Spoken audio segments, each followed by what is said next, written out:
हथियार लहराते हुए सोशल मीडिया पर पोस्ट डालने वाले दो युवकों को पुलिस ने गिरफ्तार कर अच्छा खासा सबक सिखा दिया। वहीं कोर्ट ने भी इन्हें जेल भेज दिया है।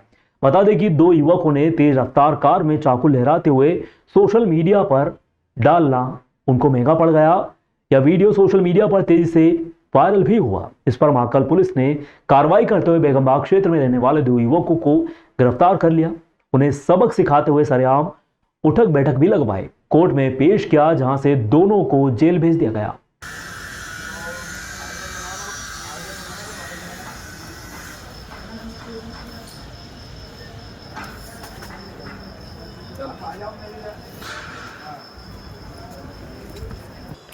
आज दोपहर में एक वीडियो वायरल हो रहा था जिसमें एक कार में बैठ के दो बदमाश खटकेदार चाकू को लहरा रहे थे और वीडियो वायरल कर रहे थे। वीडियो पर संज्ञान लेते हुए मुखबिर तंत्र से उन युवकों के नाम पते ज्ञात करवाया गया और महाकाल थाना क्षेत्र के बेगमबाग कॉलोनी से दो आरोपियों को गिरफ्तार किया गया और गिरफ्तार करके उनका आपराधिक रिकॉर्ड के साथ माननीय न्यायालय में पेश किया गया, जहाँ से माननीय न्यायालय द्वारा उन्हें भैरवगढ़ जेल में दाखिल करने का वारंट जारी किया गया है। उज्जैन के गठिया थाना क्षेत्र के ग्राम में विवाह समारोह के दौरान दो परिवारों के बीच विवाद हो गया। इस विवाद के चलते सामने वाले पक्ष के लोगों ने समारोह के दौरान लाइट बंद कर दी और ग्रामीण तथा उसके चारों पुत्रों पर लठ व पाइप व अन्य हथियारों से हमला कर दिया। इस दौरान वहां अफरा तफरी मच गई। हमला करने के बाद आरोपी भाग निकले। पांचों घायलों को अस्पताल में भर्ती कराया गया। सूचना के बाद पुलिस मौके पर पहुंच गई। गठिया थाना प्रभारी राधेश्याम चौहान ने बताया कि समीप के ग्राम मीण में विवाह समारोह का आयोजन चल रहा था।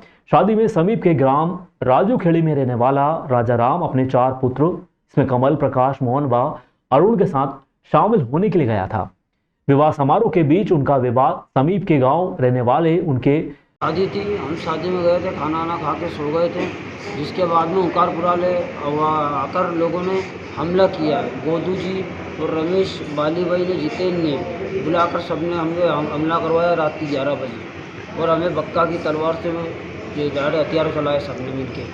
एकदम सोए हुए आदमी को हमला किया। बिजली बंद कर दी उनने। फिर हम बिजली देखने गए तो उन्होंने एकदम हमला कर दिया। कितने? 4-5 लोग घायल सब। हमारे पहले वाले भैया की जो बीवी थी ना, वो बीवी वो लोग लेके चले गए थे, मगर जो हमारी जाति का संस्कार रहता है वो काम करते हैं। मगर इन लोगों ने आके अचानक हमला किया। ये हमारे भीड़ में छापरी खड़ा भीड़ में। क्या नाम है आपका? प्रकाश नाम है मेरा। कहाँ पर रिपोर्ट लिखाई? हमने रिपोर्ट यहाँ उज्जैन में भी लिखवा दी, हमारे बानवेर चौकी में भी लिख गई, गठिया में भी लिखा गई। कांग्रेस का घोषणा पत्र जारी, जनता को दी 5 गारंटी, सभी वर्गों को साधने का प्रयास।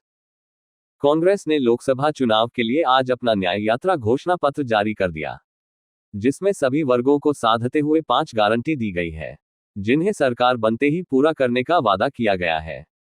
उज्जैन में आज प्रदेश कांग्रेस प्रवक्ता रवि सक्सेना ने उज्जैन में न्याय यात्रा घोषणा पत्र जारी करते हुए मीडिया को बताया कि लोकसभा चुनाव में कांग्रेस की ओर से अखिल भारतीय कांग्रेस कमेटी के अध्यक्ष मल्लिकार्जुन खड़गे और सांसद राहुल गांधी द्वारा महिलाओं, युवाओं, श्रमिकों और किसान भाइयों को 5 गारंटी दी गई है, जिन्हें कांग्रेस की सरकार बनते ही पूरा करने का वादा किया गया है।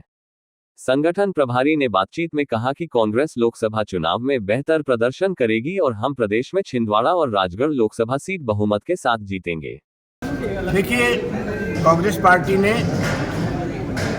5 न्याय जो है उसकी गारंटी इस देश के युवाओं को, महिलाओं को, श्रमिकों को, किसानों को दी है और निश्चित रूप से कांग्रेस पार्टी जो कहती है वो करती है और इसका उदाहरण आपने हिमाचल में भी देखा है, कर्नाटक में भी देखा है और तेलंगाना में भी देखा है। हमारी सरकारें बनते ही हम गारंटियां देते हैं, जो बात हम कहते हैं, जो वादे हम करते हैं वो तत्काल पूरे करते हैं।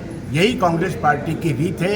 रघुकुल रीत सदा चली आई, तो कांग्रेस पार्टी की रीत सदा चली आई, जो कहा वही करके दिखाई। उज्जैन में महेश परमार जी प्रत्याशी है, कितने वोटों से जीतेगा आप? क्या देखिए, मैं कोई भविष्यवक्ता तो हूँ नहीं कि कितने वोटों से जीतूंगा या कोई हमने ईवीएम तो सेट कर नहीं रखे। हम तो जनता पे विश्वास करते हैं। जनता अधिक से अधिक मतों से कांग्रेस पार्टी को जिताने जा रही है, ये मैं आपको पूरे विश्वास के साथ कहता हूँ। भारतीय जनता पार्टी का नारा है 400 पार, इस संदर्भ में क्या कहेंगे? जो पार्टी 400 सीटों पे चुनाव ही नहीं लड़ रही है, तो इससे ज़्यादा और दुर्भाग्यपूर्ण बात क्या हो सकती है कि जो पार्टी 400 सीटों पे चुनाव नहीं लड़ रही है वो 400 सीट पार की बात कर रही है। तो मैं समझता हूँ ये दिमाग का दिवालीपन है, ये और कोई बात नहीं है।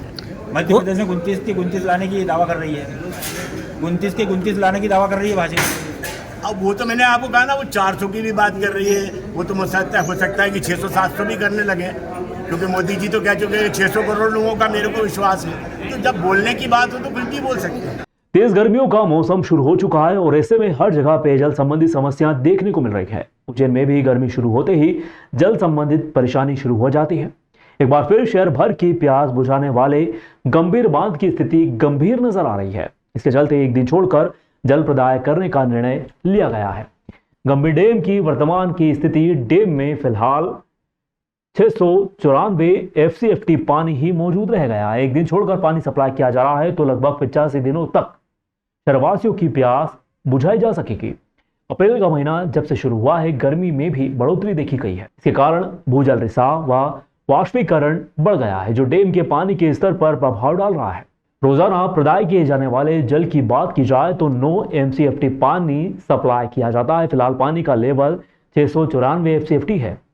एक दिन छोड़कर जल प्रदाय किया जाएगा तो जुलाई तक आराम से शहरवासियों को पानी मिल सकेगा। पेची के इंजीनियर राजीव शुक्ला के मुताबिक शहरवासियों के अलावा बाहर से आने वाले लोगों की संख्या भी लगातार बढ़ती जा रही है। शहर में PHE की ओर से ही जल सप्लाई किया जाता है। होटल हो या घर, सभी में नल की व्यवस्था है। हमारे पास 85 दिन का पानी शेष है। ऐसे में जल संकट उत्पन्न ना हो, इसी को देखते हुए रूपरेखा तैयार की जाएगी। गंभीर में आज वर्तमान में 694 MCFT पानी है, जो हमारी उम्मीद है कि हम मध्य जुलाई तक उससे जल प्रदाय कर सकेंगे, एक दिन छोड़कर। और अगर मानसून आ जाता है जून अंत में या जुलाई के प्रथम सप्ताह में तो समस्या नहीं आएगी।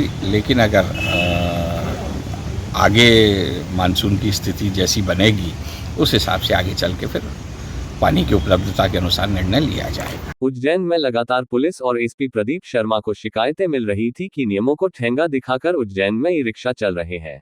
जांच और सत्यापन के चंद दिन चलने वाले अभियान का कोई असर नहीं नजर आ रहा है। शहर की सड़कों पर मोटर व्हीकल एक्ट के नियमों का ठेंगा दिखाकर ऑटो व ई रिक्शा दौड़ रहे हैं। कहीं नाबालिग ऑटो व ई रिक्शा दौड़ा रहे हैं तो कहीं क्षमता से अधिक यात्री बैठाए जा रहे हैं। तिराहों व चौराहों पर सरेआम इन यात्री वाहनों का संचालन हो रहा है। तैनात ट्रैफिक पुलिस मूक दर्शक बनकर देखती रहती है। वहीं RTO उड़नदस्ता समय समय पर चेकिंग अभियान नहीं चला रहा है। इससे नियमों की धज्जियां उड़ाकर ऑटो व ई रिक्शाओं का संचालन बढ़ता जा रहा है। शहर के चारों तरफ ऑटो व ई रिक्शाओं की बाढ़ से आ गई है। इनकी संख्या में बढ़ती जा रही है, लेकिन व्यवस्थित संचालन के लिए कोई ठोस मापदंड तय नहीं किए गए हैं। अब एसपी प्रदीप शर्मा ने इन शिकायतों के बाद इन ई रिक्शा पर कार्यवाही का मन बना लिया है। जल्द ही यातायात पुलिस और RTO के साथ अभियान चलाया जाएगा और ई रिक्शा वालों के आतंक से मुक्ति मिलेगी। ई रिक्शाओं पे पिछले एक हफ्ते में लगातार कार्रवाई हुई है।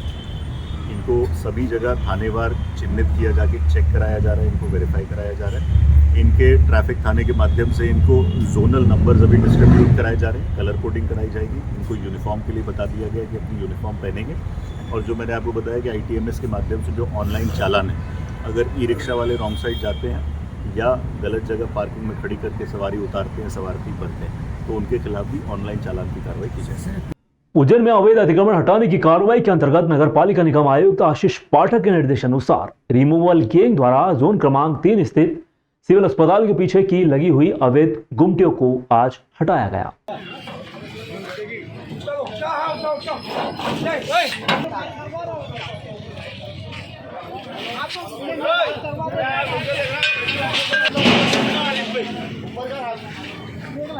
बेटा